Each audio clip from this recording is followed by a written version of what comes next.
కాంగ్రెస్ ప్రభుత్వం వచ్చి మరి ఈరోజు డిసెంబర్ 4 సంవత్సరం కావస్తా ఉంది. మరి సంవత్సరం కాలం లోపల వాళ్ళు ఎన్నో వాగ్దానాలు, ఎన్నో హామీలు, ఎన్నెన్నో ప్రజలకి మరి మభ్యపెట్టి లేనిపోయిన ఆశలు చూపించి మరి గద్దెనెక్కినటువంటి రేవంత్ రెడ్డి ప్రభుత్వం వారు ఇచ్చినటువంటి 420 420 హామీలు, మరి దాంట్లో ముఖ్యంగా 6 గ్యారంటీలు, 13 అంశాలతో కూడినటువంటి 6 గ్యారంటీలు 100 రోజుల్లో చేస్తామని చెప్పినటువంటి ప్రధానమైనటువంటి హామీ.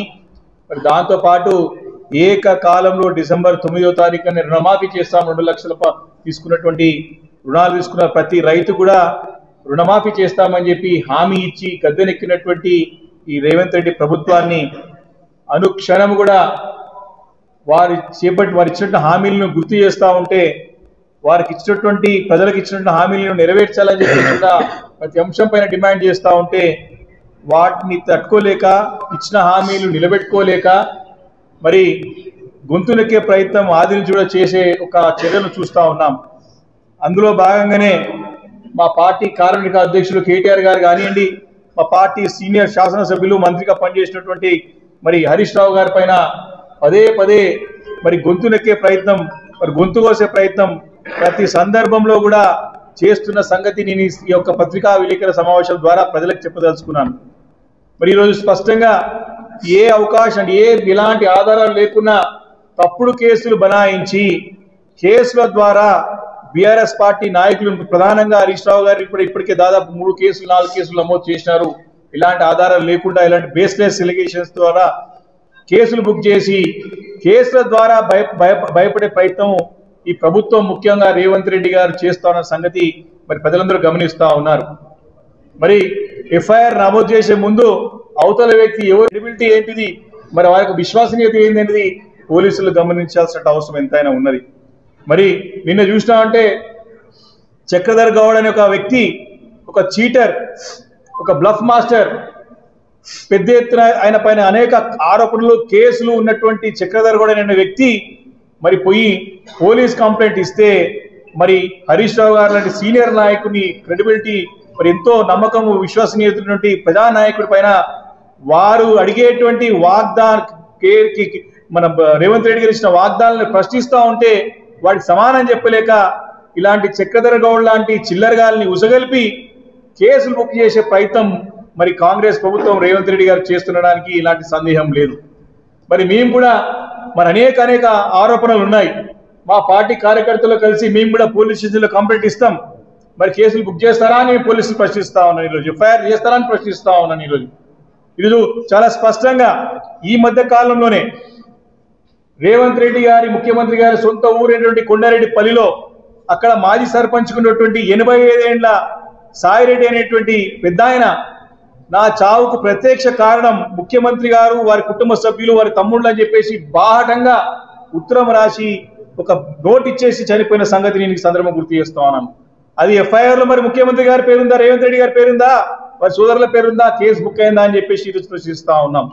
అదేవిధంగా లగచర్లో నిన్నగాక మొన్న ఈ మధ్యకాలంలో చూసినాం, అక్కడ ఉన్నటువంటి గిరిజనుల పైన వారి సొంత తమ్ముడే ఏదైనా సరే మేము ఖచ్చితంగా పెట్టి తీరుతామని చెప్పి రాత్రి అంతా కూడా అక్కడ ఉన్నటువంటి విద్యుత్ మొత్తం కూడా ఆపివేసి, కరెంటు తీసేసి అక్కడ ఉన్న గిరిజనుల పైనటువంటి దాడులు జరిపి అమానుషంగా ప్రవర్తించి గతంలో రజాకారులని వింటా ఉన్నాం, కానీ ఇప్పుడు రజాకారులు అవతారం ఎత్తినటువంటి వారి కుటుంబ సభ్యులపైన, తిరుపతి రెడ్డి పైన కేసు నమోదైందా అని చెప్పేసి ప్రశ్నిస్తా ఉన్నాం. మరి ఈ చరిత్ర అంటే ఇట్లాంటి చరిత్ర ఉన్న వాళ్ళ కంప్లైంట్, వాళ్ళు ఇచ్చిన కంప్లైంట్ కూడా ఇలాంటి ఆధారాలు లేకుండా తీసుకొని పోలీసులు మరి ఈ రకంగా ప్రవర్తిస్తే మాత్రం తప్పకుండా రాబోయే రోజుల్లో తీవ్ర పరిణామాలు ఉంటాయని చెప్పేసి కూడా ఈ సందర్భంగా నేను మనవి చేస్తా ఉన్నాను. ముఖ్యంగా ప్రతి అంశంలో రైతు రుణమాఫీ విషయం కానివ్వండి, రైతు బంధు విషయం కానివ్వండి, ముసలి వాళ్ళకి 4,000 రూపాయలు ఇస్తున్న పెన్షన్ గురించి కానివ్వండి, వికలాంగుల పెన్షన్ 6,000 రూపాయలు చేస్తున్న అంశం కానివ్వండి, మహిళలకు ఇస్తాను 2,500 రూపాయలు కానివ్వండి, వీళ్ళకి అనేక అదేవిధంగా నిరుద్యోగుల గురించి ఉద్యోగాలు 2 లక్షల ఉద్యోగాలు ఇస్తామన్న దాన్ని కానివ్వండి, వీటన్నిటిని కూడా ప్రశ్నిస్తూ ఉంటే మరి కేసీఆర్ కిట్లు కూడా ఆపేసిన సంగతి గుర్తు చేస్తూ ఉంటే మరి దీన్ని సమానం చెప్పలేక హరీష్ రావు గారి పైన, అటు కేటీఆర్ గారి పైన ఇలాంటి కేసులు పెట్టి మరి వారిపైన కేసులు పెట్టి భయభ్రాంతులకు గురి చేసే విధంగా, ఆత్మస్థైర్యాన్ని దెబ్బతీసే విధంగా ఈరోజు రేవంత్ రెడ్డి గారు ప్రవర్తిస్తని చెప్తున్నాను. మరి ఈరోజు రాష్ట్రంలో ప్రజాపాలన అని చెప్తా ఉన్నారు. ఇది ప్రజాపాలననా లేదా ఫ్యాక్షన్ పాలన అని ఈరోజు ప్రజలందరూ కూడా ప్రశ్నిస్తూ ఉన్నారు. ఈరోజు నిన్న కూడా చూసినాం, చక్రధర్ గౌడ్ ఏమో నిన్న వచ్చినటువంటి ఎన్ని అక్రమాల కేసులు ఉంటాయనంటే మరి ఈరోజు క్లియర్ గా మరి ఒక ఫౌండేషన్ ద్వారా 50 కోట్ల వరకు మరి నిరుద్యోగుల నుంచి కుచ్చుటోపి పెట్టినటువంటి చక్రధర్ గౌడ్ అనేటువంటి ఒక దోషి ఇచ్చినటువంటి కేసు బుక్ చేసిరంటే ఈ ప్రభుత్వం పనితీరు ఏ రకంగా ఉందో అర్థమవుతుంది. ఈ రకంగా 22,000 మందిని ముంచినటువంటి చక్రధర్ గౌడ్ లాంటి వ్యక్తుల్ని మీరు ప్రోత్సహిస్తున్నారు ఈరోజు రేవంత్ రెడ్డి గారు అని చెప్తే వారి యొక్క మానసిక పరిస్థితి ముఖ్యమంత్రి ఏ రకంగా చెప్పి గుర్తు చేసుకో. ఈ రకంగా కిడ్నాప్ కేసులలో కూడా ఇన్వాల్వ్ అయినటువంటి వ్యక్తి ఈ చక్రధర్ గౌడ్. అదేవిధంగా మరి ప్రేమ అప్పు కిడ్నాప్ అయిన దానిపైన సాక్ష్యాధారాలతో పాటు అరెస్ట్ అయినటువంటి వ్యక్తి ఈ చక్రధర్ గౌడ్. ఈరోజు ఉద్యోగాల పేరుతో ఆ రోజు బీజేపీలో ఉన్నటువంటి ఈ వ్యక్తి గరాళ మోసం చేసి అరెస్ట్ అయ్యి పోలీస్ యొక్క ప్రెస్ మీట్ లో కూడా మరి దోషులుగా నిలబడినటువంటి వ్యక్తి ఈ చక్రధర్ గౌడ్. అదేవిధంగా మరి ఈ అనేక అంశాలు ఈరోజు డేటా ఎంట్రీ పేరుతోని నిరుద్యోగ యువకుల నుంచి కూడా పెద్ద ఎత్తున వాళ్ళకి టోకరా పెట్టినటువంటి వ్యక్తి ఈ చక్రధర్ గౌడ్. ఇలాంటి వ్యక్తులని మరి ప్రోత్సహిస్తూ వారు స్పష్టంగా నిన్న కూడా కోర్టు ఈ యొక్క వ్యక్తి ఎవరెత్తున్నారు చక్రధర్ గౌడ్ వచ్చి ప్రెస్ మీట్ పెడతా ఉన్నారు. ఈరోజు కోర్టులను కూడా తప్పుదో పట్టిస్తా ఉన్నాడు. కోర్టు ఎలాంటి ఆదేశాలు ఇవ్వలేదు, కోర్టులో కేసు లేదు, విత్డ్రా చేసుకున్నాడు. ఈరోజు కోర్టు ఆదేశాలతో కాదు హరీష్ రావు గారి పైన కేసు అయింది, కేవలం ముఖ్యమంత్రి రేవంత్ రెడ్డి గారి ఆదేశాలతోనే చక్రధర్ గౌడ్ ఇచ్చినటువంటి కంప్లైంట్ పైన మరి పోలీసులు బూటపు కేసు పెట్టిరని చెప్పేసి కూడా నేను సాక్ష్యాధారాలతో పాటు నేను ఆరోపిస్తా ఉన్నాను. కాబట్టి ఈ రకంగా ఎదుర్కోలేక ఈరోజు బీఆర్ఎస్ పార్టీని ఎదుర్కోలేక ఈరోజు స్పష్టంగా తెలియజేస్తా ఉన్నది. ఎందుకంటే ప్రజలలో చులుకునైపోయింది కాంగ్రెస్ ప్రభుత్వం. రోజు కూడా ఇచ్చిన హామీలు నెరవేర్చలేక, సరైన పరిపాలన అందించలేక, ప్రజలకి సరైన మౌలికమైన సదుపాయాలు అందించలేక ఈరోజు చిదిరగబడ్డటువంటి కాంగ్రెస్ ప్రభుత్వం ముఖ్యమంత్రి రేవంత్ రెడ్డి గారు మా నేతల యొక్క గొంతు నొక్కనికి చేసే ప్రయత్నాన్ని తీవ్రంగా ఖండిస్తా ఉన్నాం, వ్యతిరేకిస్తా ఉన్నాం. ఈరోజు చూసినట్టయితే ఏ సందర్భం దొరికినా సరే హరీష్ రావు గారి పైన, కేటీఆర్ గారి పైన, మా పార్టీ నేతల పైన కేసు పెట్టే ప్రయత్నం, కేసుల్లో ఇరికించే ప్రయత్నం చేస్తా ఉన్నారు. వారి సొంతం కేటీఆర్ గారి సొంత బామ్మర్ది ఇంటికి వెళ్ళి వారు ఒక దీపావళికి సంబంధించినటువంటి ఒక ఫంక్షన్ లో ఉంటే మరి అక్కడ కూడా అరాచకం సృష్టించి అక్కడ వారిపైన అక్రమంగా కేసు బనాయించి అరాచక పాలన అంటే ఏందో ప్రజలకు చూపిస్తున్న సంగతి నేను గుర్తు చేస్తా ఉన్నాను.